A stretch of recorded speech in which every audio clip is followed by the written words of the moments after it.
frustrated children. Said the child to the parent, "First you want me to walk and talk, and then you want me to sit still and be quiet. What about my real awareness?" It is so that as children we are all frustrated at times with what is taking place here, and also what we have to do and why. We have been raised with and told a lot of rumors and stories, except for who we really is. Each lifetime we are here or somewhere else in creation.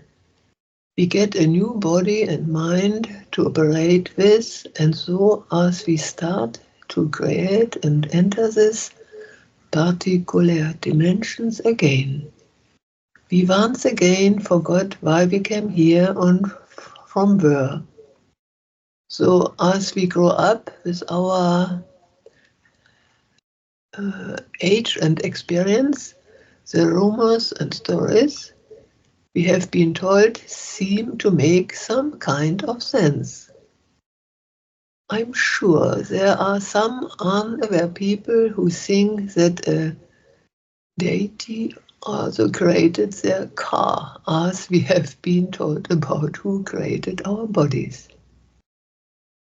The ActuALL Reason Children are frustrated, and yes, it is from all the orders they take from their parents and others, but more so from the fact that they are not taught what is actually taking place here, as you can see this from the real side, ALLLifeIS. And so the frustration continues to set in.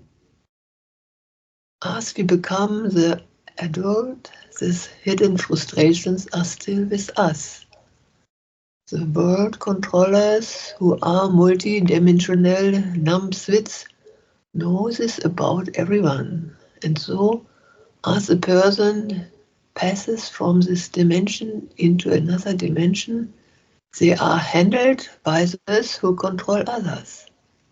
The invented controlling systems have created agencies such as psychology, MedicationDoctors, Legality, RestrictingLaws, prisons, and LiteralizedEducation, and so much more to keep unaware people contained and never telling people what is really taking place here. They have created all belief ideas for unaware people to emotionally cling to and become TapLined with unseen restrictions. This and a lot more is always taking place on this planet Earth now. Almost no one has been told about their DreamVisions as IntuitiveSenses NUOpenings to other dimensions, realities, to help everyone become more aware and self-sufficient for themselves, and to get beyond all the AbusiveRestrictions that have been set forth in this CreationBubble Simulator. Sing nu you for real guidance with Rebasa and whenever, and you and the real you can learn to see for yourself what is very really now. And back to frustrated children. Well, that's the U.S. children in our educational system, where they are focused on, well, the dream would be, get a job and family, live the American dream, whereas all this time in sitting in the classroom, they're being dumbed down and they're losing their intuition and any kind of sense of reality that they might have as kids, and being indoctrinated into the system, but first dumbed down and then have the dream to go into the business world and operate there. Whereas here in Mexico, well, it's a lot different. I've just really been noticing this lately, where the kids here are taught to participate in the survival of their environment.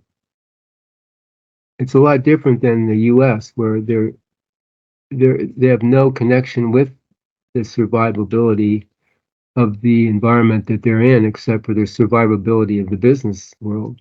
So down here, for instance, there's the little, we'd say 10-year-old fella at the tire shop. We get a lot of flat tires here. So we visit this tire shop a lot, and there's this young fellow there that's working alongside his dad and the other employees, and taking tires off and doing basically what they're doing, as much as he can. He's just a little guy. He can't really lift the big tires, but he's doing a lot of helping out and learning the trade. There's this guy Ulysses that we met on the hike last week. He's a little farm kid, probably 10 too. He's learning everything about the animals on the farm, how to fix cars, how to grow food, how to identify the plants in the environment. He was actually helping us up this rock face. We were doing some bouldering, getting up to the top of the plateau, and he was jumping around like a mountain goat while we were struggling to. And holding up my hand and pulling me with my stick. He held out his hand, this little guy. Pulled me up. Pulling Peter up. We walked up together for a good stretch there. So not only did he have the knowledge, and he had the sense that, okay, to help others, and to support others, whereas the school kids in the US are basically in it for themselves, starting rumors and fighting and just frustrating. They're frustrated basically. But here, the kids are learning something real, again, with the environment that they're in. There's this other kid that we knew that his parents, well, his dad is a truck driver, drives water trucks. He was driving a truck 10 years old too. I think he said 10 years old. He was already at least driving. I don't know if he was delivering, but he was driving. He was taught how to drive. There's kids in the stores, being at the counter, helping in these small grocery mom and pop stores, helping the parents at the counter, at the cashier. I mean, there's all kinds of examples down here of kids learning how to survive. And what I see most is they're participating in the process, which is really cool. It gives them confidence and a sense of self and a sense of some kind of sense of again, survivability in their environment. And that's more so with the indigenous people and how they raise their kids. So that's that part. So